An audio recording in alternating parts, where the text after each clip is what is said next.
स्वागत है आपका अपने YouTube चैनल अंकित एजुकेशन में। तो कैसे हैं आप सब लोग? आशा करता हूँ आप सब लोग अच्छे होंगे, सुरक्षित होंगे और अपने घर पर होंगे और अपने एग्जाम की तैयारी बहुत ही अच्छे से कर रहे होंगे।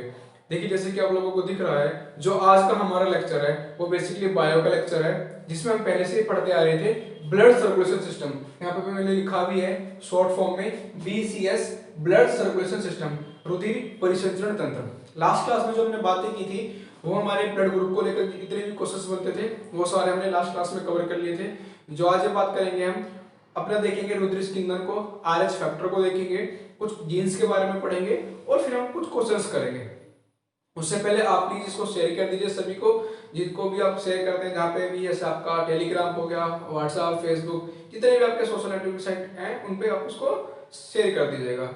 साथ में कोई क्वेश्चन आपका आता है या कोई क्वेरीज है तो उसको कमेंट बॉक्स में जरूर लिखें। उसके बाद में अगर कोई आपका क्वेश्चन है किसी भी प्रकार का, टॉपिक से रिलेटेड हो या कोई अदर क्वेश्चंस हो, कोई क्वेरीज हो किसी भी प्रकार की, तो आप फेसबुक पेज पे भी सेंड कर सकते हैं।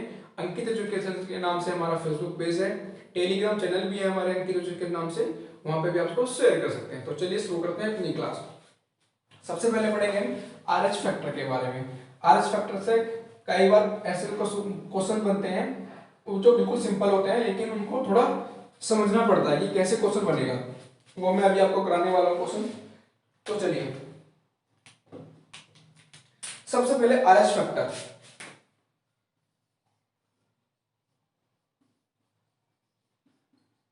RH फैक्टर की खोज 1940 में लैंगस्टीनर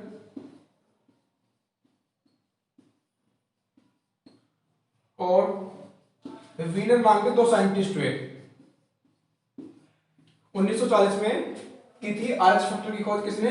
लैंगस्टीनर और वीनर नाम के दो साइंटिस्ट हुए, जिन्होंने एक बंदर जिसका नाम था मकाकारिसस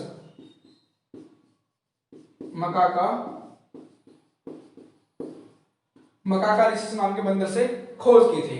तो बेसिकली हमारा RH फैक्टर जो है हमारा दो प्रकार का होता है, एक RH नेगेटिव, एक RH पॉजिटिव। बेसिकली क्या हमारा दो प्रकार का होता है, RH positive and RH negative. आप जो बातें करेंगे वो RH positive and RH negative के बारे में बातें करेंगे, आखिर ये होते क्या हैं और यहाँ से क्वेश्चन कैसे बनता है। तो RH पॉजिटिव और RH नेगेटिव ये हमारे ब्लड में आप यूज करेंगे जब ब्लड के क्वेश्चंस आते हैं, कौन किसको ब्लड दे सकता है और कौन किससे ब्लड ले सकता है, वहां पे हम RH फैक्टर का ज्यादा ध्यान रखते हैं। जैसे अभी आपने देखा होगा कि जो B ग्रुप था वो B को देता था, ऑब्वियसली बात है, और A B को देता था।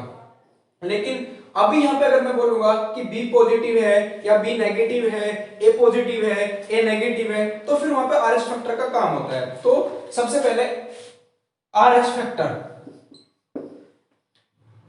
पॉजिटिव और नेगेटिव दो होते हैं। अब जो मेरा पॉजिटिव है वो पॉजिटिव को दे सकता है, नेगेटिव नेगेटिव को दे सकता है। फिर क्या पॉजिटिव नेगेटिव को दे सकता है या नेगेटिव पॉजिटिव को दे सकता है? इनमें से क्या सही है क्या गलत है? देखिए, अगर RH पॉजिटिव है तो वो पॉजिटिव को बड़े आराम से दे सकता है,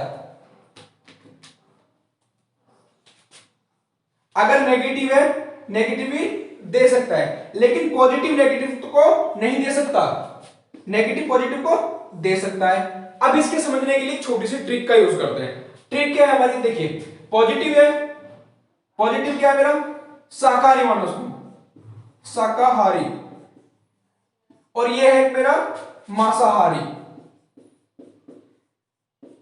ये है एक शाकाहारी एक मांसाहारी। मेरे पास दो व्यक्ति, एक शाकाहारी है एक मांसाहारी है।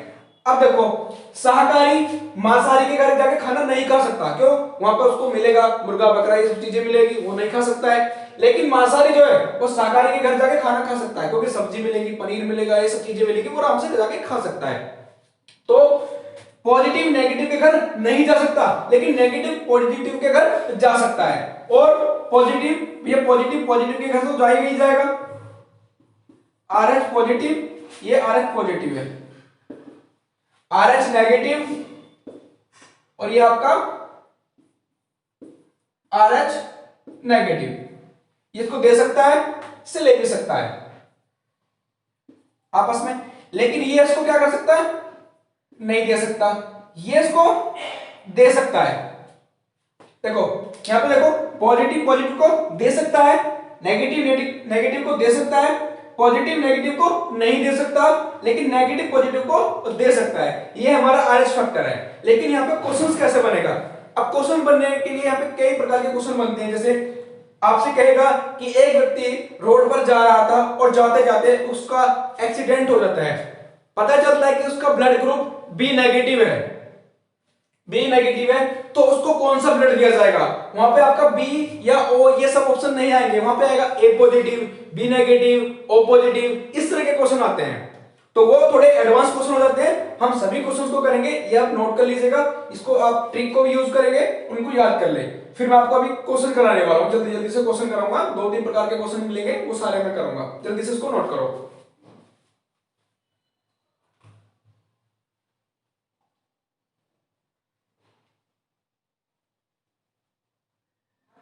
हो गया? चलो, अब क्वेश्चन क्या है कि मेरे पास, ये आप याद रखेंगे इस ट्रिक को। इससे पहले मैंने आपको ट्रिक बताई थी ब्लड ग्रुप की, वो भी आप याद रखेंगे। क्या क्वेश्चन है कि एक व्यक्ति है मेरे पास जिसका बी नेगेटिव है, बी नेगेटिव क्या उसका ब्लड ग्रुप है, रोड पे जा रहा था, जाते वक्त उसका क्या एक्सीडेंट हो गया और पता चला कि उसका जो ब्लड ग्रुप है वो आपका बी नेगेटिव है। तो उसको कौन कौन सा ब्लड दिया जा सकता है? तो सबसे पहले आपको पता होना चाहिए कि बी ग्रुप को कौन कौन सा ब्लड देते हैं, या ये सब पहले आपको मैंने ट्रिक बताई थी। देखो, O A B, B A, A B O, देखो बी बी को दे सकता है, बी से ले सकता है, ओ से भी, ये इससे ले सकता है, इसे ले सकता है, इसे दे सकता है, इसको दे सकता है, इसको दे सकता है, इसको दे सकता है और ले सकता है। तो यहां पर देखा कि जो मेरा बी है, बी से ले रहा है और ओ से ले रहा है। तो ये जो वाला मेरा बी है इसका एक्सीडेंट हुआ है, तो सबसे पहले ये नेगेटिव को छोड़ दो।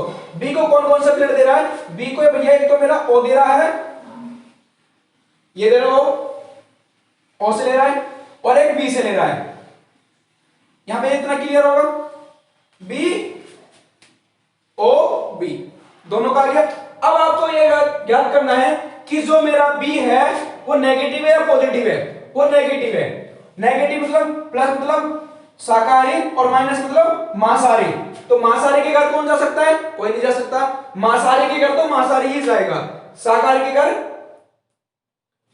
देखो बी नेगेटिव, तो मांसाहारी के घर यहां पे देखो plus plus minus minus minus plus plus minus, ये मैचिंग नहीं हो रहा है, ये नहीं हो रहा है, ये नेगेटिव है, यहां पे नहीं, तो यहां पे क्या मेरा ये नेगेटिव आएगा। क्यों? क्योंकि ये मांसाहारी है और मांसाहारी के घर कोई जगह नहीं जाएगा, कोई खाना नहीं खाएगा, तो क्या होगा? ये नेगेटिव आएगा। एक क्वेश्चन हो गया। अब दूसरा क्वेश्चन क्या है कि अगर ये यहां पे बी नेगेटिव ने देके बी पॉजिटिव दे देता, तो अब उसको भी देख लेते हैं। भाई केस तो कुछ भी बन सकता है। अभी तक हमने देखा कि बी हमारा नेगेटिव है, अब क्या बी पॉजिटिव भी हो सकता है? अगर बी पॉजिटिव हो गया, समझो बी पॉजिटिव है मेरा यहां पे, अब जब बी पॉजिटिव हो जाएगा तो बी को कौन कौन से ओ और बी ही देते हैं, लेकिन ये क्या है? शाकाहारी। तो शाकाहारी के घर कौन आ सकता है? शाकाहारी के घर में मेरा ओ आ सकता है। ओ कौन सा? पॉजिटिव और नेगेटिव दोनों। शाकाहारी के घर आकर मांसाहारी तो खाना खा ही सकता है, शाकाहारी भी खा सकता है। तो ओ नेगेटिव और ओ पॉजिटिव और बी नेगेटिव और बी पॉजिटिव। अब कैसे पता लगा? देखो शाकाहारी है, एक मांसाहारी है। शाकाहारी के घर शाकाहारी भी आके खाना खा सकता है और मांसाहारी भी आके खाना खा सकता है। लेकिन अगर मांसाहारी के घर शाकाहारी जाके खाना नहीं खा सकता, क्यों? वहां पर उसको खाने के लिए कुछ मिलेगा नहीं उसके मतलब का। तो ये यहाँ पे मेरा क्या है? शाकाहारी है। तो देखा ओ तो आगा, बी भी आगा, लेकिन ओ में क्या? शाकाहारी और मांसाहारी दोनों जाके खाना खा सकते हैं। तो मतलब क्या है? उसको O negative, O positive, O B negative और बी पॉजिटिव, ये 4 प्रकार के ब्लड में से कोई सा भी उसका ब्लड हो उसको दिया जा सकता है। एक क्वेश्चन और कर लेते हैं, फिर आगे चलते हैं। आप समझो कि मेरा अगला क्वेश्चन है ये आपको इससे पहले ये पता होनी चाहिए कि कौन से को ब्लड दे सकता है और कौन सा किससे ब्लड ले सकता है। अगला है मेरा ओ नेगेटिव या ओ पॉजिटिव मान लीजिएगा, ओ पॉजिटिव है मेरा। अब ये देखो ओ पॉजिटिव को कौन को, अगर मान लो कि आप रोड पर जा रहे हैं और आपके चोट लग गई, चोट लगने के बाद आपको पता लगा कि हमारा जो ब्लड ग्रुप है, आपको पहले से ही पता, पहले से क्या था कि जो मेरा ब्लड ग्रुप है वो मेरा ओ पॉजिटिव है, कह सकते हैं कि मेरा भी ओ पॉजिटिव है, तो ओ पॉजिटिव है।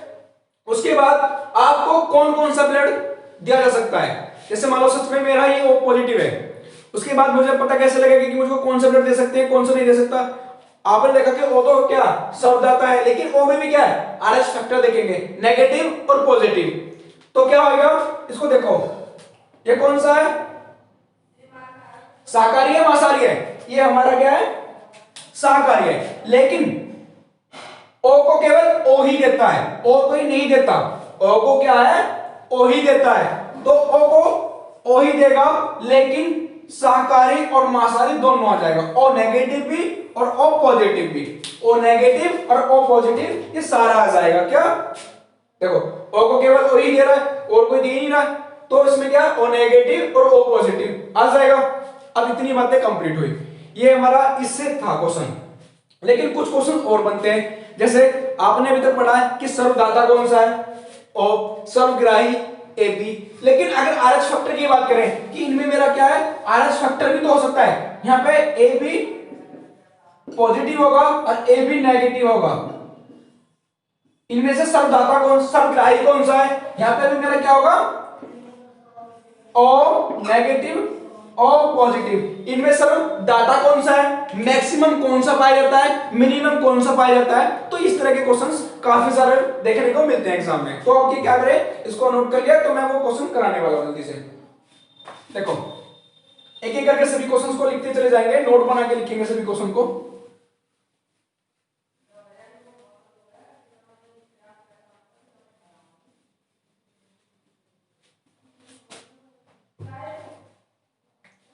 सर्वग्राही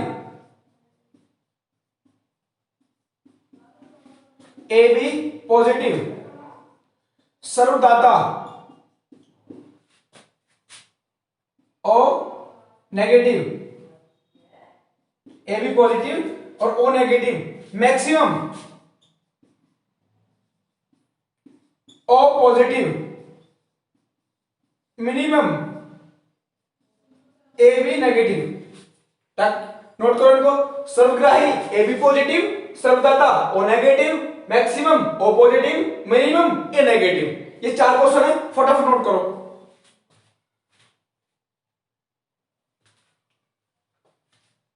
हो गया, चलिए बहुत अच्छी बात है। अब और क्वेश्चन देखते हैं।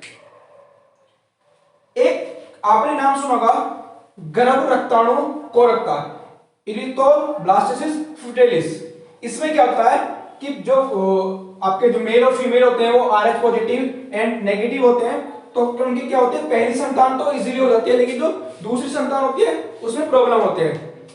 अब इसका क्या रीजन है देखिए, गर्भ रक्ताणु कोरकता, गर्भ रक्ताणु कोरकता, इरिथ्रोब्लास्टोसिस फुटिलिस, ये हमारे नाम सुना होगा आपने। इसमें क्या करता है कि एक मेरा कोई मेल है जो आरएच पॉजिटिव है, ये मेरा कोई मेल है, और एक मेरी है कोई फीमेल जिसका है आरएच नेगेटिव। अब जब मैरिज के बाद फर्स्ट प्रेगनेंसी होती है तो उसमें क्या होता है कि पहली संतान जो होती है तो वो इजीली हो जाती है, लेकिन जब दूसरी संतान होती है तो उसमें आरबीसी का क्या होता है पाचन हो जाता है, भ्रूण का पाचन हो जाता है, तो उसमें क्या प्रॉब्लम होती है कि जो आरएच ये प्लस है ये माइनस है, तो क्या एंटीबॉडी मैच नहीं करती पहली संतान को, उसको जब ये आरएच पॉजिटिव को एंटर करता है आरएच नेगेटिव में, तो क्या उसको समझने में जीन्स को उसकी एंटीबॉडी बनाने में उसको टाइम लगता है, लेकिन जब दूसरी संतान होती है तो वो पहले से एंटीबॉडी तैयार कर रखती है कि अब के ये आएगा तो उसका बर्बाद कर देता है, मतलब कि तू मेरे घर में आ मैं तुझको मार दूंगी।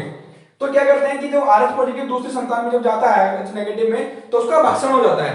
तो इसके लिए भी कुछ इंजेक्शन हैं, मेडिसिन हैं। तो एंटी-RH क्या करते हैं, एंटी-RH वगैरह इसके उपचार में लेते हैं। ठीक है, नोट करो जल्दी से। लेकिन अगर उससे अच्छा, जब ये आपकी बीमारी होती है तो इसमें मंद बुद्धि, एनर्जी का मिलना, पेट का आकार बढ़ जाना, हृदय गति की बढ़ जाना, ये सब इसके क्या लक्षण देखने को मिले हैं। जब आपके ये बीमारी होती है तो इसके काफी सारे लक्षण हैं, 4 लक्षण 5 लक्षण हैं उसके, मैं आपको बताता हूं। जैसे आपका मंद बुद्धि होना, दूसरा हृदय गति का बढ़ जाना, तीसरा पेट का आकार बढ़ जाना, और फोर्थ आपका एनर्जी का, मतलब बिल्कुल ही स्वस्थ स्वास्थ्य, मतलब बिल्कुल हल्का फुल्का, कहते हैं आप देसी लैंग्वेज में बोल सकते हैं कि मतलब चलता ही नहीं है, काम ही नहीं करता है किसी प्रकार का। तो एनर्जी कम है, थका थका सा रहता है, इस तरह के जो प्रॉब्लम होते हैं वो इसी में देखने को मिले हैं। आगे चलते हैं, बात करते हैं आपका ब्लड क्लॉटिंग के बारे में। आपने देखा होगा कि जब आपके चोट लग जाती है, चोट लगने के बाद क्या होता है कि कुछ देर खून निकलता है और उसके बाद वो जम जाता है। तो क्या होता है, फाइब्रोजिन प्रोटीन का जाल बन जाता है आपके, जहां पे चोट लगी होती है, कुछ देर खून निकलने के बाद फाइब्रोजिन प्रोटीन का जाल बन जाता है। इसके लिए 2 प्रोटीन आपकी बॉडी से निकलते हैं जो जिम्मेदार है, जैसे फाइब्रोजन और प्रोथ्रोम्बिन प्रोटीन। ये सब इसको मैं अभी लिखाने वाला हूं, आप नोट करते जाइए। लिखेंगे रुधिर का थक्का जमना, रुधिर का थक्का जमना, रुधिर का थक्का जमना। अब फाइब्रोजन,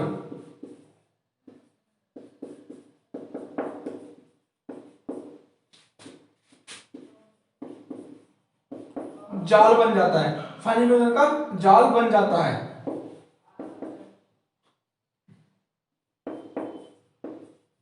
प्रोटीन की अगर बात करें, कौन कौन से प्रोटीन, प्रोथ्रोम्बिन और फाइब्रोजन, ये आपके 2 प्रोटीन हैं। विटामिन की अगर बात करें, उसके बाद आपका अगर उसमें अगर आपसे पूछ ले जाए कि जैसे आपके चोट लगी और आपका ब्लड निकल रहा है, और ब्लड निकलते निकलते जो आपको उसमें जो प्रोटीन है, प्रोटीन तो आपके प्रोथ्रोम्बिन और फाइब्रोजन आ गए। लेकिन अगर विटामिन की बात करें और आपका विटामिन पोटेशियम के, और उसके बाद अगर एंजाइम की बात करें, एंजाइम आपका हो जाएगा थ्रोम्बोकाइनेज,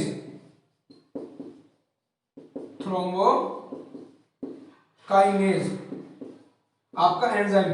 तो ये सब आपका ब्लड क्लॉटिंग के लिए जिम्मेदार है। फाइब्रोजन प्रोटीन का जाल बन जाता है, प्रोथ्रोम्बिन और फाइब्रोजन 2 प्रोटीन इसके लिए जिम्मेदार है। विटामिन अगर विटामिन की बात करें तो विटामिन के, लेकिन अगर एंजाइम की बात करें तो थ्रोम्बोकाइनेज का एक एंजाइम है। लेकिन क्या होता है, कई बार आपकी बॉडी में जो बाहर चोट लग गई उसके लिए थक्का जमना जरूरी है, मस्ट है। लेकिन आपके अगर बॉडी में अंदर थक्का जम गया तो उससे क्या हार्ट अटैक आ सकता है, हार्ट अटैक आ गया तो आपकी डेथ हो सकती है।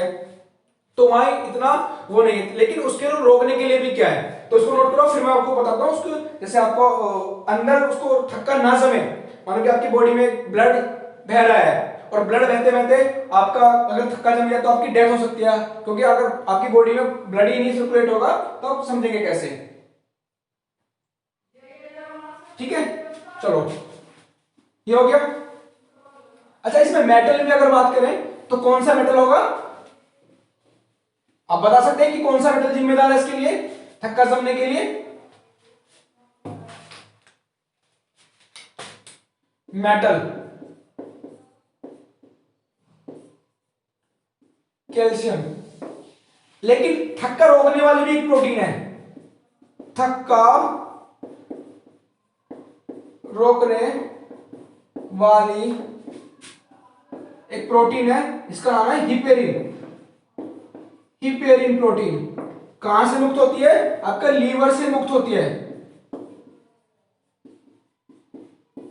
लीवर से मुक्त होती है हिपेरिन प्रोटीन, जो क्या करती है आपकी बॉडी में थक्का जमने से रोकती है। जैसे आपका ब्लड जो पंप कर रहा है हार्ट, उसको थक्का जमने से रोकती है, इससे कि अगर वो थक्का ना जमे, अगर थक्का जम जाएगा तो ब्लड पंप नहीं होगा, ब्लड पंप नहीं होगा तो आपको क्या आपके हार्ट अटैक आ सकता है अगर सब पूरी बॉडी में नहीं जाएगा, तो काफी सारी प्रॉब्लम्स हो सकती है। आपका जो बॉडी का कोई पार्ट है वो डैमेज हो सकता है, तो जैसे आपका आपने सुना ब्रेन हेमरेज हो सकता है और पैरालिसिस हो सकता है, आपका कोई बॉडी का अंग जो है वो पार्ट जो है वो काम करना बंद करते हैं, तो काफी सारी प्रॉब्लम हो सकती है। चले आगे। अब जो हमारा ब्लड होता है उसमें 3 प्रकार के जीन पाए जाते हैं। ब्लड ग्रुप होता है उसमें 3 प्रकार के जीन पाए जाते हैं। कौन कौन से जीन लिखेंगे?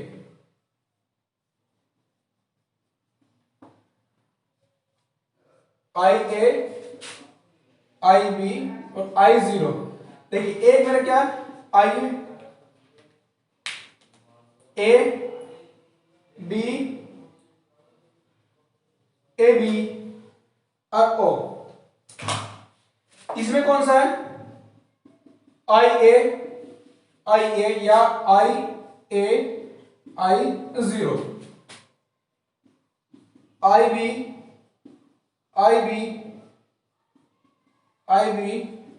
I0।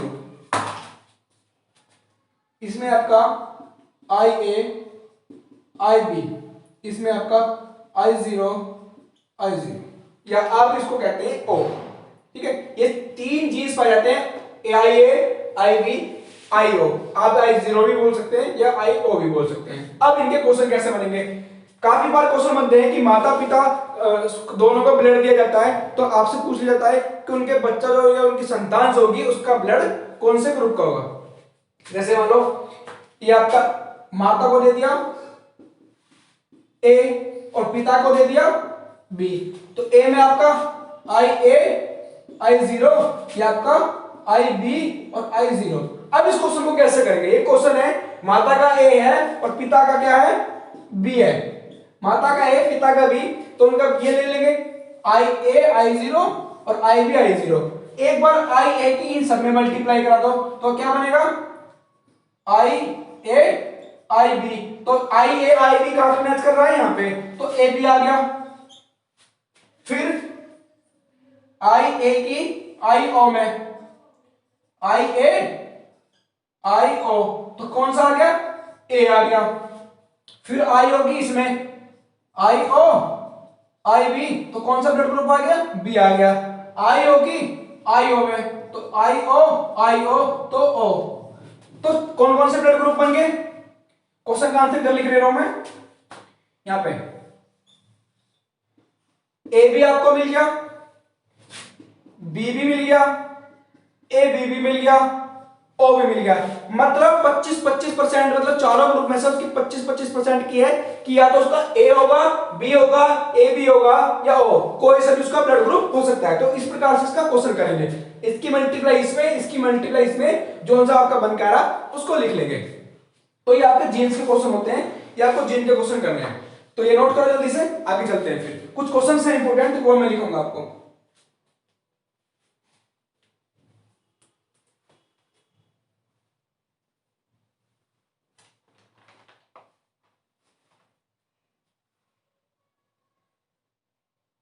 हो गया?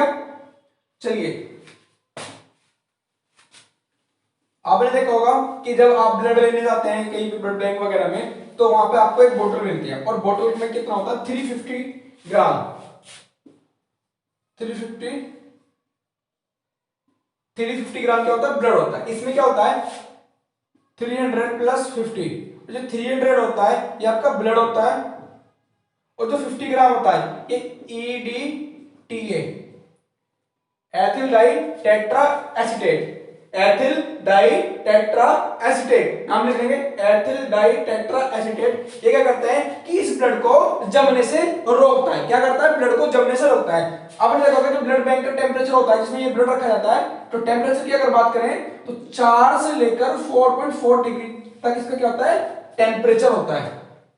ठीक है, तो यहाँ पे आपका ब्लड का जो लगभग 75% पोर्शन कवर हो चुका है। अब जो इसमें बातें करेंगे वो बातें करेंगे केवल हार्ट की, हमारी बातें बच चुकी हैं। इसमें जो अब बेसिकली बचा है ब्लड सर्कुलेशन सिस्टम में, वो हमारा हार्ट बचा है। नेक्स्ट क्लास में क्या करेंगे? अपना हार्ट को हम पूरा कवर करेंगे।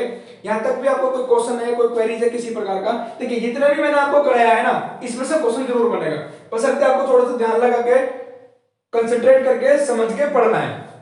कुछ चीजें समझ में नहीं आती हैं कमेंट करके लिखिए, क्वेश्चंस भेजिए, आपको उनका सॉल्यूशन मिलेगा। इसके बाद भी आपको जो हम अच्छा मैं आपको बता दूं कि नेक्स्ट क्लास होगी उसमें हम हार्ट को बिल्कुल बाकायदा अच्छे से पढ़ने वाले हैं। जैसे कि आपको पता होगा उसमें डायग्राम से पढ़ेंगे और जितने भी क्वेश्चंस मैक्सिमम बन सकते हैं वो हम सारे कवर करने वाले हैं। तब तक जितना भी मैंने पढ़ा दिया उसको रिवाइज करिए, अच्छे से नोट्स बनाइए और अपने एग्जाम की तैयारी बहुत अच्छे से करो ताकि एग्जाम इस बार निकल जाए और आप एक गवर्नमेंट जॉब में सिलेक्ट हो जाए। तब तक के लिए घर पर रहिए, सुरक्षित रहिए और अपने आसपास के सभी दोस्तों का ध्यान रखिए। बाय बाय, टेक केयर, जय हिंद, जय भारत।